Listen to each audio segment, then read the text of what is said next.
Welcome to all our listeners. Welcome to the Austerity, Tightrope, Violence, Drought, and Mixed Performance episode of Ubuntunomics podcast. With me this week is Sbu Nyati from Isakombe Assets. Hello Sbu, how are you doing this week? I'm well, thank you, Sia. How are things today? I'm very well, thank you. I can't complain. And with us this week as well is Zama from M&M Legal. Zama, how are you doing this week? We missed you last week. Are you well? Hi there, Sia. Hi, Spoo. I missed you guys as well. I'm doing well, thanks. How are you doing? I'm very well, thank you. I can't complain. Good. Really happy to be back this week. Yes, and this week we got quite an interesting bumper episode. We'll be discussing the SA's Adjusted Alert Level 3 regulations, the economic support package from government's wage bargaining agreement with public servants, as well as increased jihadist attacks in Burkina Faso, followed by the SADC Regional Economic Report and child malnutrition in Madagascar, and ending off with the UNAU mission closure in Darfur. To start off this week's episode and getting into the SA update this week, our first story for the SA update is SA's move to Adjusted Alert Level 3. President Cyril Ramaphosa recently announced the easing of COVID-19 regulations from the Adjusted Alert Level 4 to Adjusted Alert Level 3. With these comes easing of restrictions around gatherings, movement, and as well as the sale of alcohol. The president announced that people between the ages of 18 and 34 will now be vaccinated from the 1st of September, and the country has already administered 6.3 million vaccinations, with just over 10% of the population having received at least one jab. Smoo, you have a simple question on this one this week. Yeah, my question is, do we have enough vaccines in the country to accommodate the huge numbers from this age group? Because the 18s to 34 will be the biggest age group. Yes. You might remember we discussed a couple of weeks back that we've already received a total of over 6.4 million vaccines, and we were doing quite poor in terms of distribution and implementation of those vaccines, or inoculations rather. And it seems as though the country has caught up, because we're now at 6.3 million inoculations, and the president has reassured us repeatedly, at least today during his visits to the vaccination centers, that South Africa has secured additional vaccines, and this includes the Pfizer, J&J, from multiple sources, also including some of the local production, which is expected to come online later this year. Certain provinces like Mpumalanga, Northwest, and the Eastern Cape have been slow off the mark. This was because the program was opened up. The country was doing in the region of about 160,000 vaccinations per day, with the president aiming for 300,000 for the country to meet its targets. What surprises me is that the Limpopo province, which is a rural province, have been doing quite well. Their health MEC has received so much praise. They say that their secret is that the program is driven by grassroots level involvement of the communities. Oh, that's very interesting. Zama, any views on this one? Yes, I find that very interesting. I mean, especially what you're mentioning from a grassroots level, which is really important, actually. I mean, I'm happy that we've moved to an adjusted alert level, and I have hope that the measures that the government has implemented will ease new infections. But I would say that the government should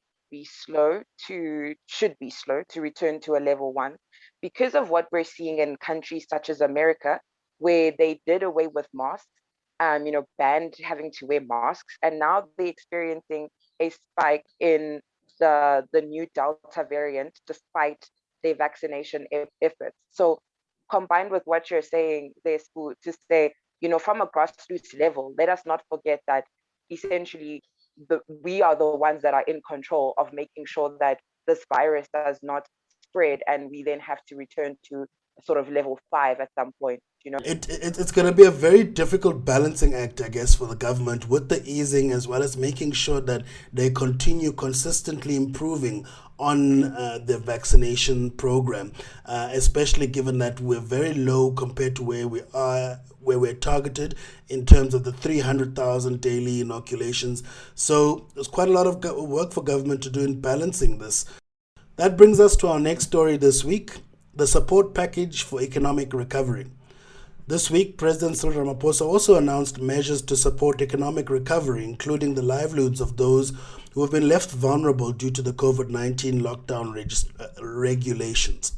The president has committed government to ensure that SASRIA, the state-owned insurance agency, which provides specialized risk cover against civil commotion, public disorder, and strikes and riots, will be able to honor all of its obligations. In fact, government is also reinstating the social relief of distress grants, the SRD grants, and that aims to provide 350 Rand until the end of March 2022. Zama, you have a very simple view on this one. What is that? Yes, definitely. I mean, I'm pleased to know that the economic, the economic stability of the country should be well affected by having Syria step in to deal with all the issues that have happened, and the ramifications of those, the financial ramifications of those.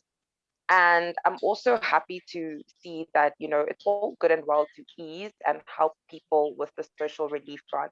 But I do say that we should really think about, as a nation, how we can help people not even be on grants, which is essentially, where I think we need to be.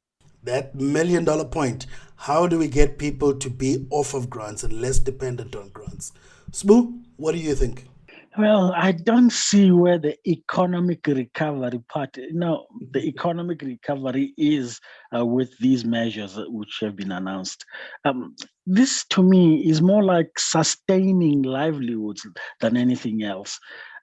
Because Minister Tito Mboweni confirmed that the economy will only be able to return to pre-COVID levels in 2023. That's like after 2 years from now.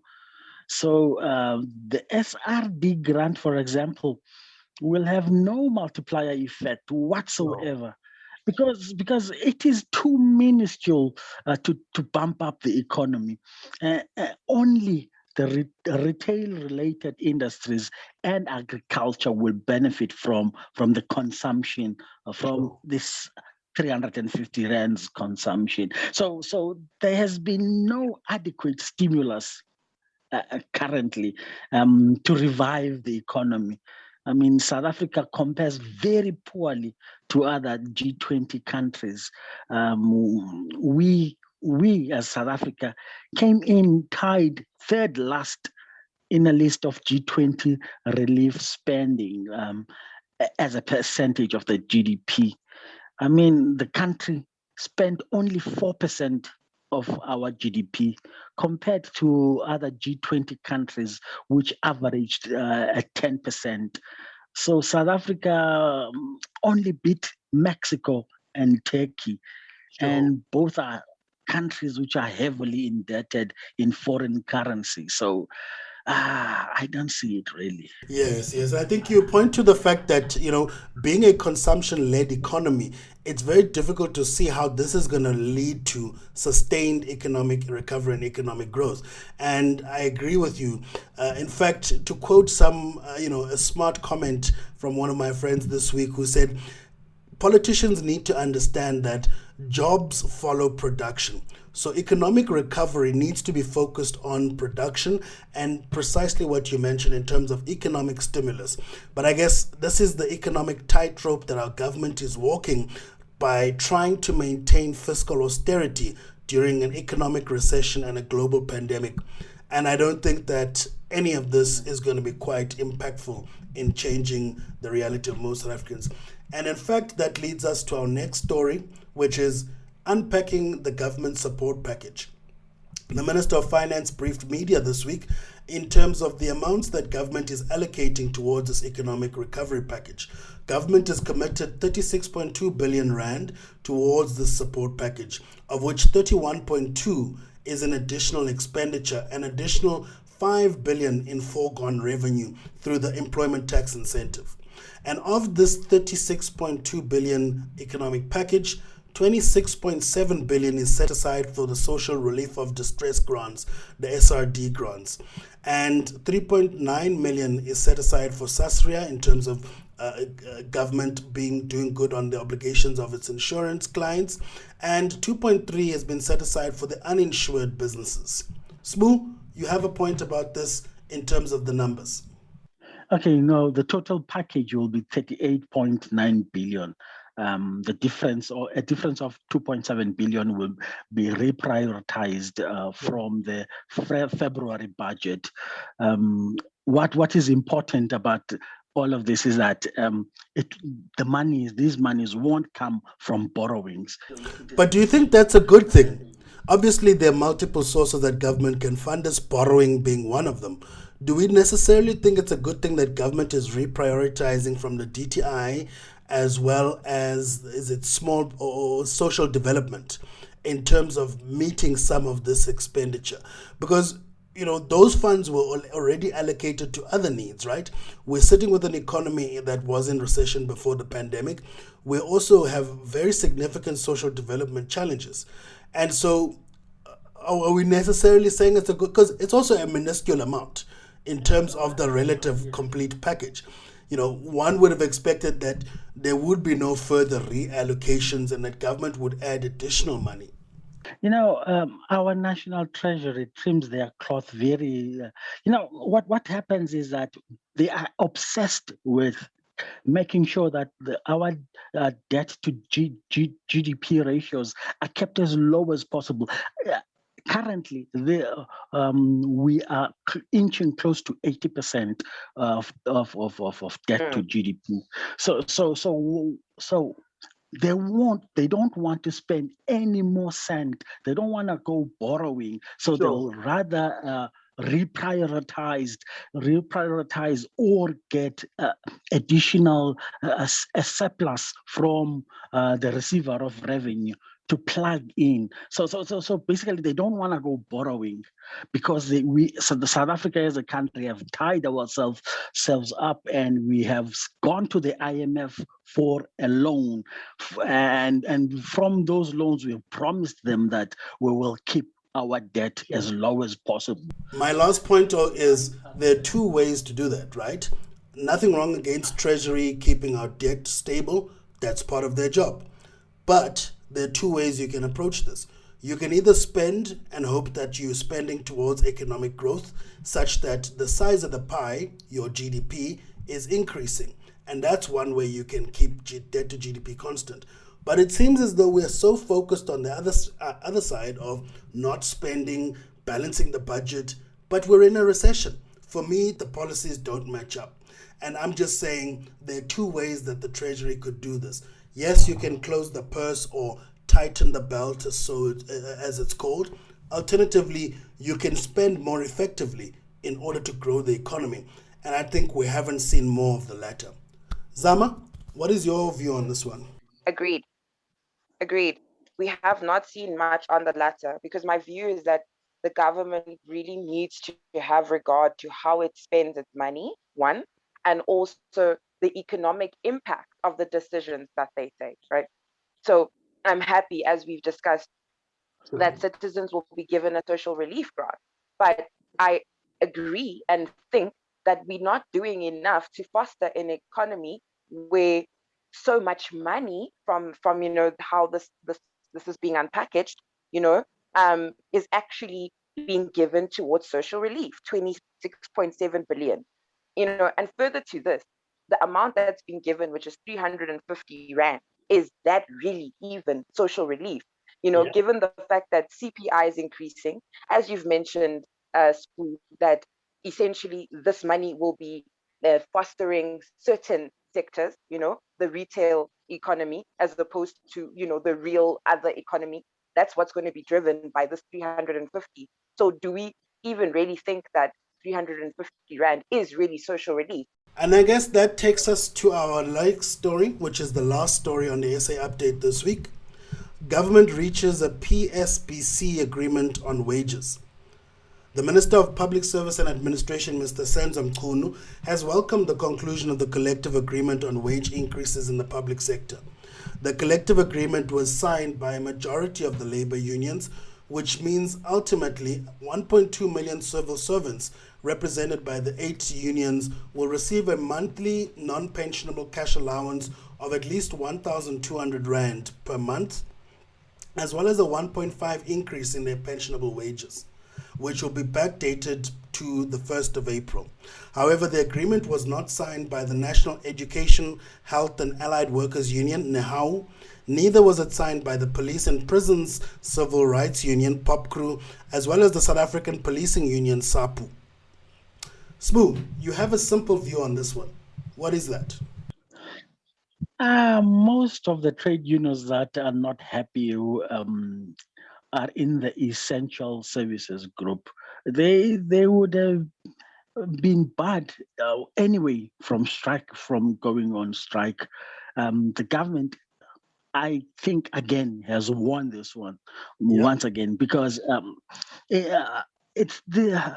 this is against their tripartite alliance partners, and they are only interested in, as the previous story was, as we were saying in the previous story, in making sure that they cut it, they cut these the wage bill as much as they can, because only 18 billion rand will be extra, and that won't come from anywhere else other than the surplus that the revenue service has collected once again. So yeah, my question then would be, don't you think there will be political ramifications? Yes, here, considering that there has been no wage increase in the past 2 years, and that in February 2022 the country will be going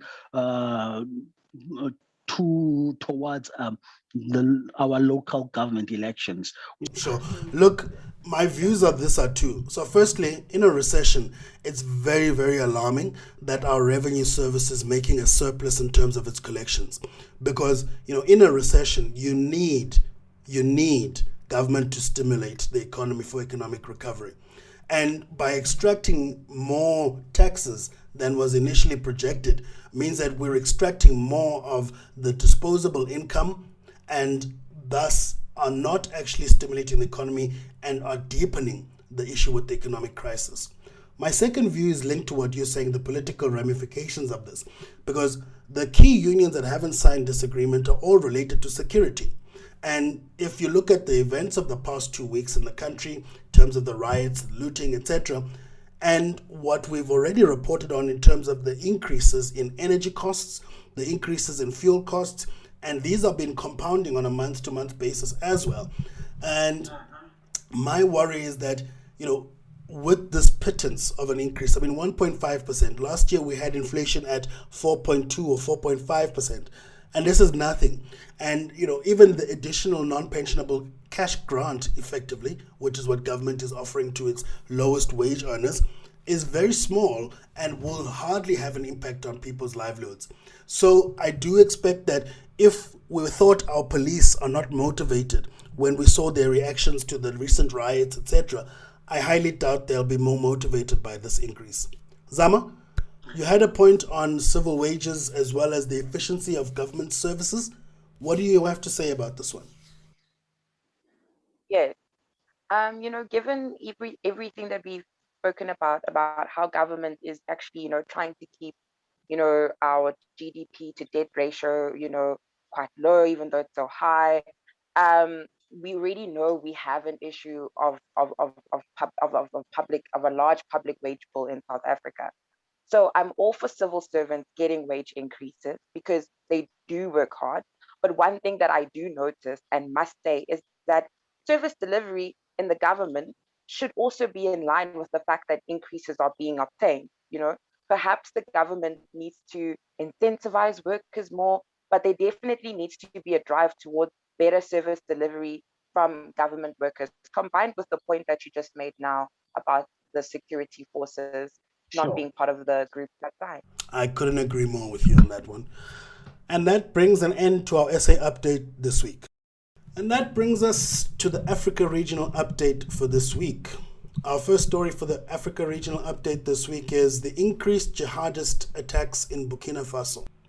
There's been a rise in violent attacks by jihadist groups in Burkina Faso who have forced a record-breaking number of people to flee, both internally as well as across international borders. According to the government, 6% of the population is now internally displaced, and more than 1.3 million people were uprooted just over the last 6 weeks. And for the first 6 months of this year, almost 237,000 people have fled their homes for other parts of the country. And now 38,000 Burkinabe refugees and asylum seekers are living across the region in other countries. Zama, you had a simple question about this one. I just have a question around, do we know what is causing this rise in violence, particularly because there's also a rise in violence in Mali and Niger, which are countries that are surrounding Burkina Faso. So I just wanted to have an idea of whether we have an idea of where it emanates from. So we covered this a couple of weeks back between Sbu and I when we were discussing a lot of these stories come flaring up. And one of the core issues that has been noted is that there have been a rise in jihadist attacks since 2015. Following the long term of former President Blaise Compaoré, who had been in power since 1987 to 2014 in Burkina Faso. And apparently, Blaise Compaoré was well known for making agreements with regional terrorist groups in order to allow them passage and safety within Burkina Faso, but in return that there would be no attacks within Burkina Faso itself. And it seems as though with his coming out of power, those bargains have all fallen, and hence we're seeing the country is now suffering quite severely in terms of the attacks. Smu, you had a point about the number of people as well as the issues that are currently facing the Sahel region. I mean, look at the number, 1.3 million people uprooted in just over 6 weeks. I mean, this is a massive number. It's like uprooting 3 medium-sized cities and displacing them internally. It must be terrible. I mean, a terrible human catastrophe in terms of food aid, shelter, sanitation requirements, and all of that. Yeah, the Central Sahel region is facing big challenges fighting against these jihadists. I mean, we've ran stories in the past about Mali and Niger, as you were saying, facing this very same jihadist insurgents.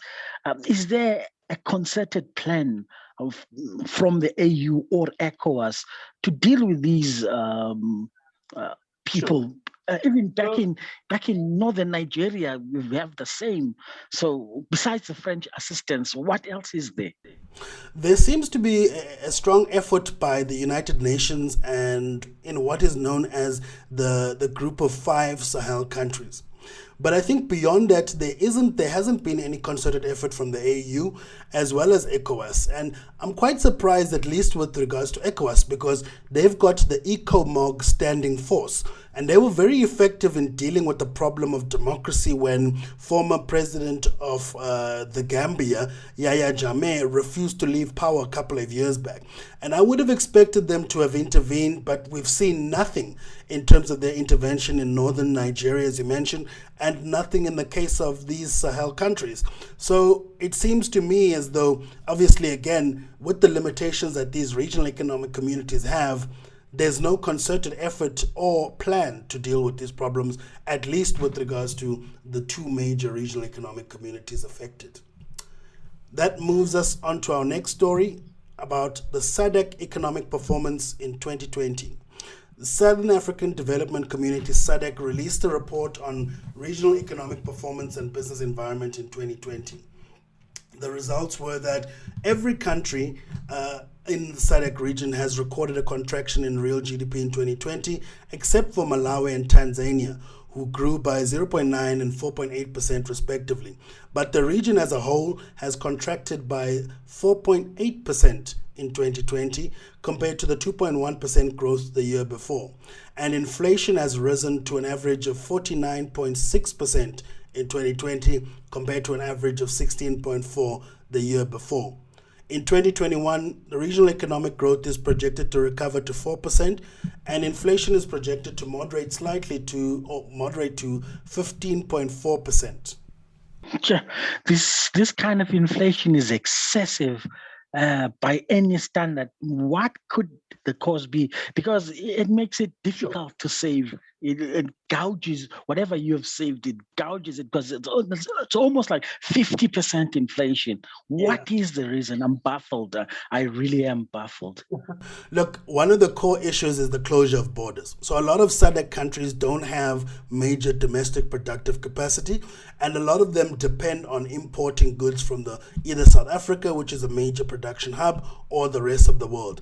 With the closure of borders, obviously you can see that there's been a limit in terms of stock and supply. As a result, Economics 101, supply goes down, prices go up. Hence the 50% inflation. So I think that's really one of the major issues that contributed to this.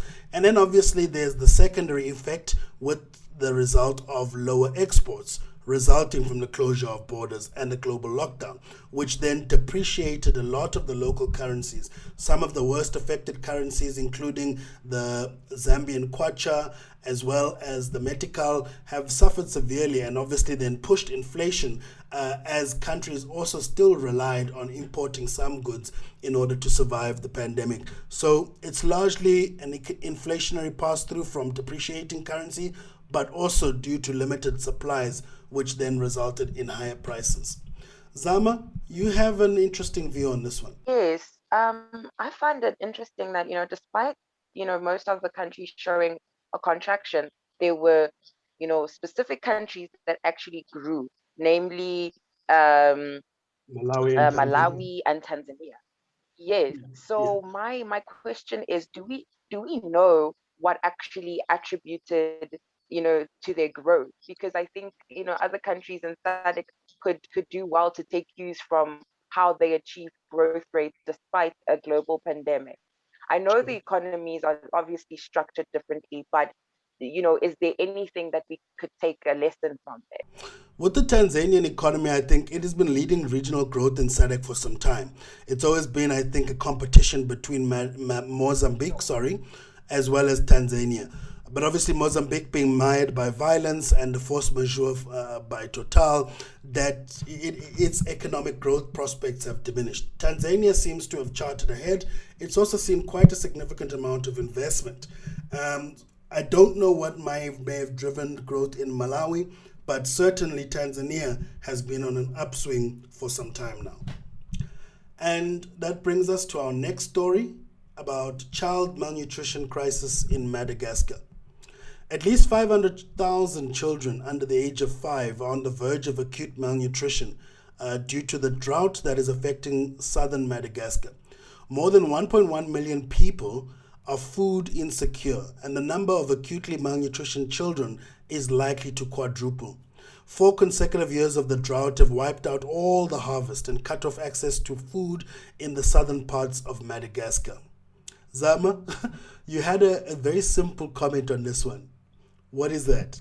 Yes, my comment to this was, again, I feel SADC needs to step in, and where that was coming from was, I mean, even the comments that we made just a little bit earlier in our conversation around ECOWAS and the sort of support we expect from regional communities.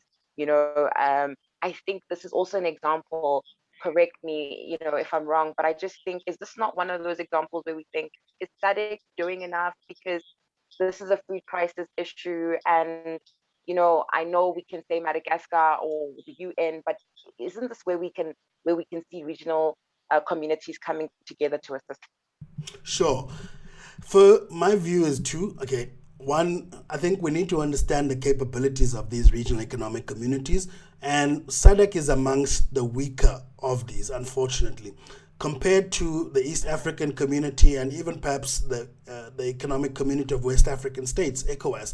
SADC is lagging behind mainly due to budgetary issues, due to staffing constraints, and largely due to poor coordination. And they have tried, at least in setting up early warning systems, which brings me to my next point that in fact today the SADC Executive Secretary, Her Excellency Tax, has launched a early warning system along with the Food and Organization, or the World Food Program rather.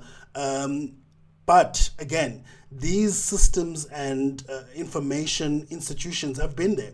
They report readily, such as the Food and Agriculture Organization, which provides regular updates on issues around food security as well as production, and even quantifying some of the support that's needed to help households with the issue of food security in the region. And this applies for every country. It's just that the mechanisms then from the data that is being produced into policy is the missing link.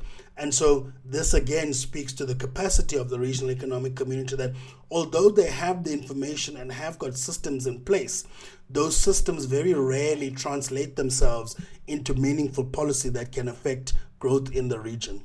Smoo, you had a comment on food security linked to climate change. Yeah, well, we ran a similar story last week about climate change and food security. I call it, this is a challenge, I suppose. In fact, I call it a challenge because it is surmountable. If there was a continental plan that could be enforced, something like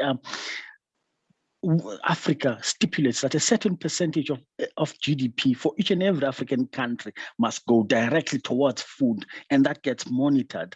I mean, these grand plans about Africa 2050 will never be implemented if we fail on the most basic of challenges. I mean, I understand that the regulations from the World Trade Organization or some bilateral agreements that can bind countries.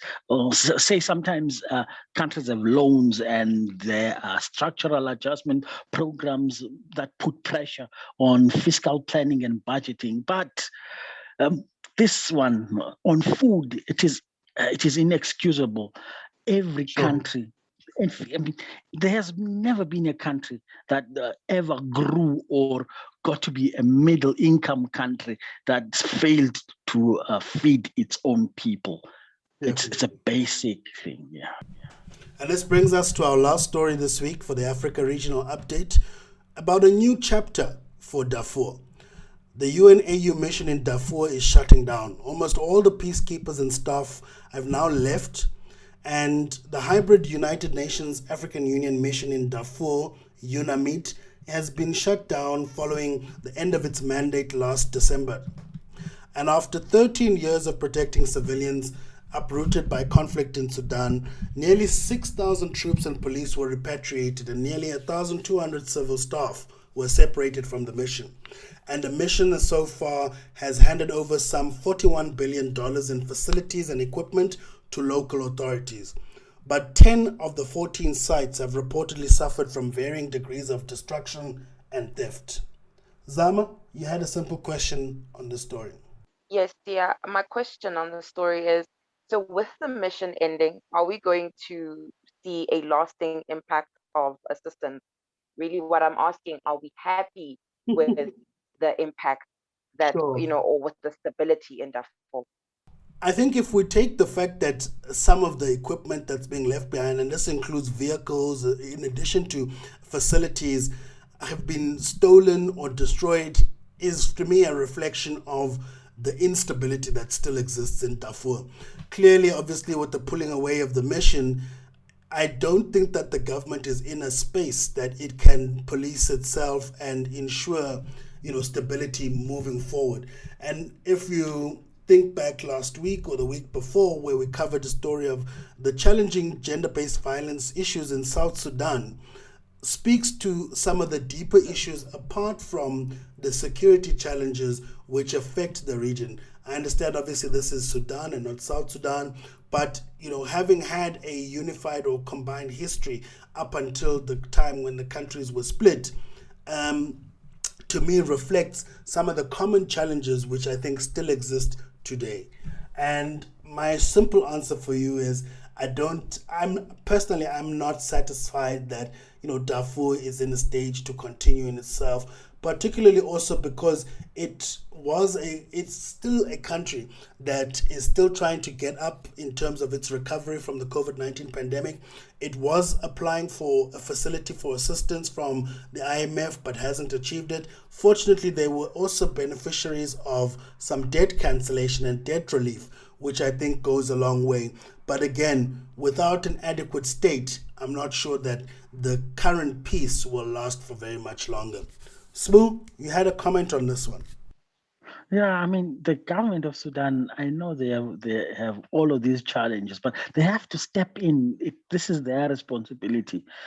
There are underlying factors that gave rise to the uprising and the repression that followed. Those have not been resolved. There was Darfur got an inequitable share of the country's revenues. They were neglected and they were on the fringes. They were basically a minority, even though they're not so few. Another issue is that the central government in Khartoum has to resolve that matter about these armed militias, the Janjaweed. These people roam the plains of Sudan, of Western Sudan, and they do as they wish. I mean, the security of all is the responsibility of the government. And I read somewhere here where it talked about water purification for 1 million people. Can you shed some light on that? Sure, Smoo. So that was as a result of some of the equipment that's being left behind, where the UN had amassed an equivalent of all right, so here it is. So currently the US holds enough sodium hypochlorite salt to purify roughly 7 billion liters of water, which is sufficient to meet the drinking and cooking needs of 1 million people. So this is one of the equipment sets which were handed over to the government, and it's now the government's role to ensure that these supplies last to the extent or are sustainable, at least for the foreseeable future. And again, as you mentioned, this is the responsibility of the central government of Sudan, and they do have a lot in their hands, and I do hope that they do manage to sustain peace and stability and grow the country effectively, because it's a very resource-rich country with a great potential and as well very well positioned to take advantage of some of its geographic position as one example. So with that said, we'll have to just watch and see in terms of the future developments of Sudan. That brings an end to our Africa Regional Update this week. And that brings us to the numbers game. So the number for today is 183,347. Can you guys guess what that number is, Zama? Is that not the price of private school education in South Africa, top schools? Unfortunately, I think this number, you could have been right. You could have been right. But I think even at these levels, you're not talking the top 10 private schools in South Africa. Maybe the top... Even at these levels. Even at these levels, you're probably talking school number 11 or school number 18 out of the top 20. or top 30. Smo, what's your guess? 183,000. Yeah. Ah, God. No, not this time. Next time, see, the number is just too big. It's just You too haven't big. got a clue. All right. So the number this week is with regards to South Africa, or tourists rather, that have arrived in South Africa. So 183,347 tourists arrived in South Africa in May 2021. In May 2021, a total of 735,165 travelers, which includes arrivals, departures, and transit, passed through South African ports. The total of 258,521 foreign arrivals consisted of 36,000 same-day visitors and 183,347 overnight visitors, tourists that is. And the breakdown of our tourists by region is as follows. So about 20,000 come from overseas, 158,000 are from SADC countries, and an additional 4,000 come from other African countries. Funny enough, an additional 368 tourists were classified as unspecified in terms of their country of residence. So there you have it, folks. There seems to be a rebound in tourism given the difficult times we're in, and we've seen that it's largely from SADC countries. I wonder how much of this is actually people moving, looking for better economic opportunities as opposed to leisure tourists. Agreed. And that brings an end to our show for this week. Thank you very much. Thank you. Thank you so much. All right.